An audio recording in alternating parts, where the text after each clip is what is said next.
নোংরা জমি থেকে পরিষ্কার জমি।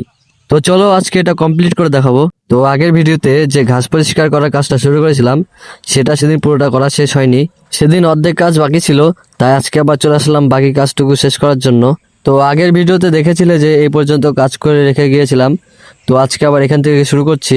ঘাসগুলো টেনে টেনে ছিঁড়তে হচ্ছে, কারণ অনেক দিন ধরে পরিষ্কার করা হয়নি।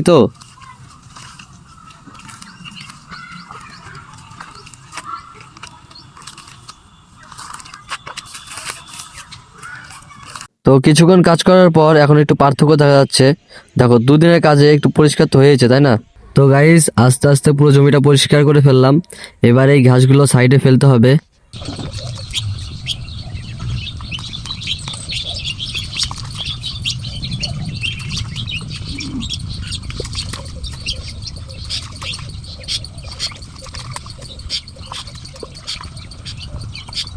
তো গাইস, ফাইনালি জমিটা পরিষ্কার করে ফেললাম। আর দেখো, জমিটা এখন খুব সুন্দর দেখাচ্ছে। তো বন্ধুরা, আজকের মতো এই পর্যন্তই। ভিডিওটি ভালো লেগে থাকলে লাইক কমেন্ট করো এবং চ্যানেলটিকে অবশ্যই সাবস্ক্রাইব করে দিও। আর আগের ভিডিওটা না দেখে থাকলে সেটাও দেখে এসো।